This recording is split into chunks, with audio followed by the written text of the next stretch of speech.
Chers amis de 613 TV, Shalom, je suis heureux de vous retrouver, Shana Tova, Gmar Hatima Tova, et en cette veille de Sukkot, eh bien, Chag Sameach à nous tous. Il est évident que lorsque nous voulons parler de Sukkot et que nous rappelons bien entendu la Soukha, qui est l'élément majeur en dehors des 4 espèces que nous prenons à la synagogue, mais restons simplement sur la cabane en elle-même. Je l'appelle cabane parce que je veux essayer de faire entendre la fragilité qu'il y a derrière le terme de cabane. Si, comme me disait un de mes élèves, la cabane vient ici en souvenir des nuées qui protégeaient Israël lors de ses pérégrinations après la sortie d'Égypte dans le désert du Sinaï, il est vrai que nous pouvons comprendre et entendre que les nuées de l'Éternel qui protégeaient Israël étaient de bonne aloi et employées à bon escient, c'est certes. Alors que la cabane en elle-même, celle que nous construisons nous-mêmes, si c'est le cas, il est très difficile de pouvoir penser que ces cabanes, eh bien, sont à même de nous protéger. Et donc, le propos de nos sages, lorsqu'ils se réfèrent à la cabane, mais non pas aux tfanot, c'est-à-dire aux panneaux qui construisent la soukha, mais au srar, ce qui sert en quelque sorte de toit, de toiture, eh bien, nous appelons cela, ce srar ici chez Socher, c'est-à-dire qu'il recouvre les planches de bois, eh bien, il recouvre et crée une zone d'ombre. Et nos sages appellent cette zone d'ombre Tzila Demimanuta, c'est-à-dire l'ombre de la foi. Alors, encore une fois, parler de l'ombre de la foi, de quelle foi, et qu'est-ce que ça veut dire que d'avoir la foi? Alors, nous devons bien entendu essayer d'entendre ce que le mot Emouna, que nous traduisons parfois, veut dire. J'ai dit par le mot foi, pas parfois, bien entendu. Et le mot foi, en hébreu, Emouna, a pour racine Aleph Mem Nun, que nous utilisons à la fin de chaque bracha en disant Amen. Eh bien, lorsque nous disons Amen, c'est un acte de foi, mais encore une fois, le terme foi en hébreu est polysémique. Ça veut dire qu'il a plusieurs définitions. Emouna, c'est Amin, c'est Ne'eman, c'est la confiance, c'est la fidélité. Et nos sages dans le Zohar nous disent que c'est la racine aussi de Emet, c'est-à-dire de la vérité. Voilà, lorsque je dis Ani ma'amin be'emuna shlema, cela veut dire en tout cas que j'affirme, que je fais acte de confiance, de fidélité et de vérité. Alors nous parlions bien entendu de ce propos concernant la cabane. Est-ce que la cabane est véritablement capable de nous protéger? Bien sûr que non.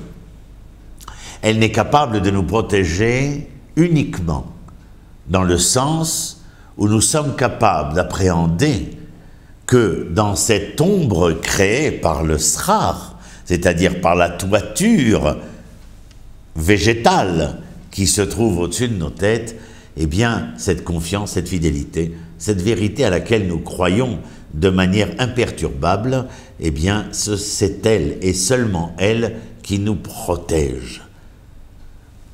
Je vais avec vous lire un certain nombre de passages que j'ai préparés concernant notre émission. Cette cabane est rappelée dans le livre de Vaïkra au chapitre 23, verset 43. Je vous le lis, écoutez donc.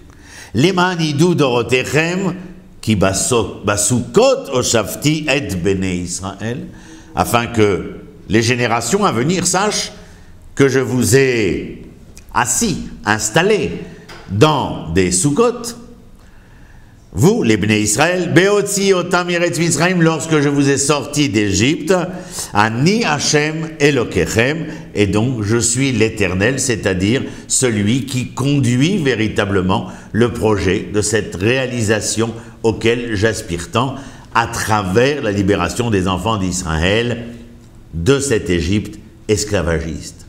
Dans cette Égypte, nous étions dans l'obscurité de l'humanité. De cette obscurité, nous nous retrouvons à l'ombre des nuées, à l'ombre de nos cabanes, tout dépend à qui nous référons-nous. Écoutez le Talmud Babli dans le traité de Sukkot. Les man de Amar Sukkot mamash asulahem. Ils ont fait de véritables Sukkot. Qui be Sukkot o Shaftiet ben Israël, ainsi que nous l'avons lu maintenant. Oh, Ayou, ceci est le propos de Rabbi Eliezer, et Rabbi Akiba vient parler de Sukkot, véritablement, et Rabbi Eliezer dénué, comme nous le savons. Vesuka tiye les tzel yoma michorev ou les machase ou les mistor miserem ou mimatar. Dans le texte ici de Yeshayahu, du prophète Isaïe, la souka est aussi présentée comme étant ce qui nous protège. Vesuka tiye les tzel yomam. Il est intéressant de voir toujours en hébreu la sémantique des termes, comme nous l'avons fait pour le terme de Emouna. Les tzel, vous vous rappelez, Tzila demimanuta, à l'ombre de la foi, comme nous l'avons expliqué. Mais le mot ombre, que veut-il dire? Eh bien, sachez que le mot ombre est aussi à la racine de ce qui peut nous sauver. Rappelez-vous en hébreu, les atzil, atzala, c'est le sauvetage. Et etzel, c'est l'ombre. Et l'ombre, c'est la racine de sauver. C'est comme si se mettre à l'ombre pouvait vouloir dire ou nous faire entendre qu'il y avait une possibilité de nous sauver, de nous sauvegarder. Raison pour laquelle le mot Emouna suit cela, c'est-à-dire que à l'ombre de l'histoire, c'est-à-dire lorsque nous ne sommes plus dans cette obscurité, mais que nous ne sommes pas encore dans la pleine lumière à laquelle nous aspirons lors de cette libération, hier comme aujourd'hui, eh bien nous nous trouvons à l'ombre. Mais ce qui est à même de pouvoir nous faire transcender cette ombre-là, eh bien c'est notre capacité à affirmer ce à quoi nous croyons envers et contre tout les aléas de l'histoire. Il y a un passage du prophète Amos qui nous dit Bayom hahu hakim et sukat David anofelet vegadarti et pirtsehem ve'arisotav hakim ubnitiya qui émet olam, la promesse à travers le prophète Amos qu'un jour, eh bien, cette souka qui est, comment dire, cette souka qui s'est brisée, cette souka qui s'est fracturée, cette souka qui s'est fêlée, au vu et su des événements qui furent les nôtres à l'époque du premier temple et du deuxième temple, c'est-à-dire bien après la sortie d'Égypte et bien après être retourné au sein de notre terre ancestrale pour en faire ce foyer auquel nous aspirions tant.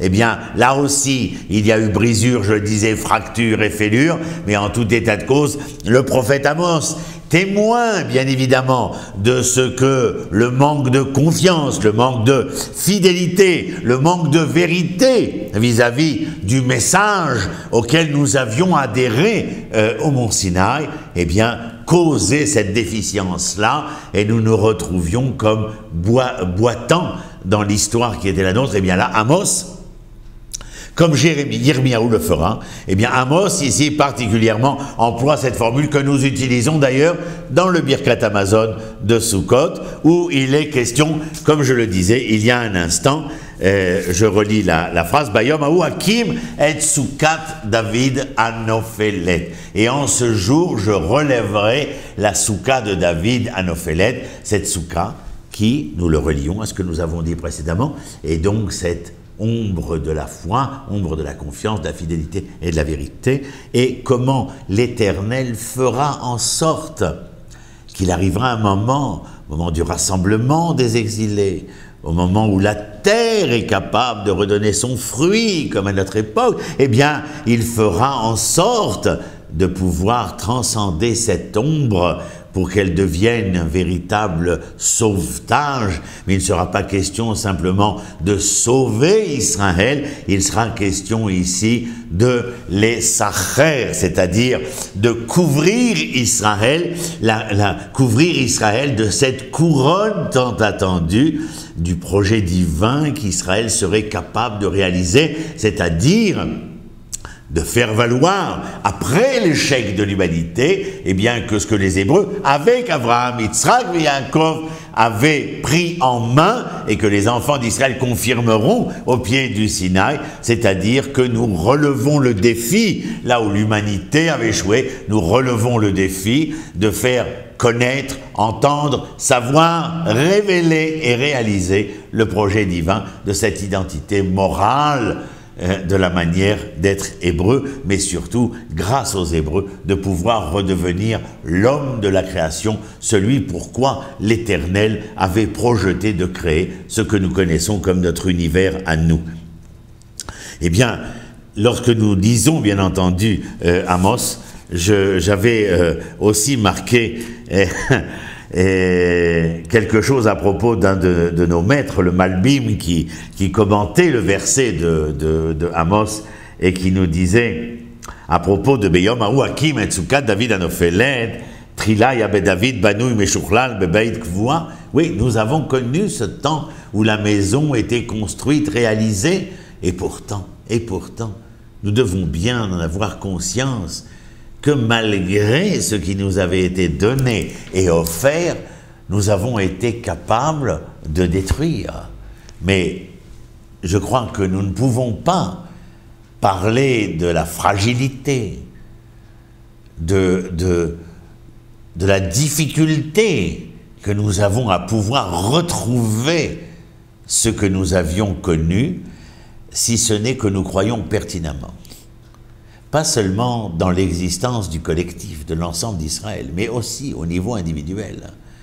Le fait que cette soukha fragile qui vient prouver en quelque sorte que nous sommes encore à l'ombre d'eux, comme je vous le disais précédemment, mais intimement persuadés de la lumière à venir, mais que dans ce moment-là où nous avons l'impression d'être confrontés à quelque chose qui est en manque, à quelque chose qui est encore fracture, nous dirions encore fraction, et on veut de retrouver le nombre entier, comme pour notre identité d'ailleurs. Eh bien, sachez que le mot shever en hébreu, shever, la fracture, lishbor, c'est cassé, brisé, fracturé, eh bien, shever, c'est aussi le terme en hébreu qui est la planche sur laquelle la femme venait accoucher, c'est-à-dire donner naissance, c'est-à-dire la possibilité de renaissance.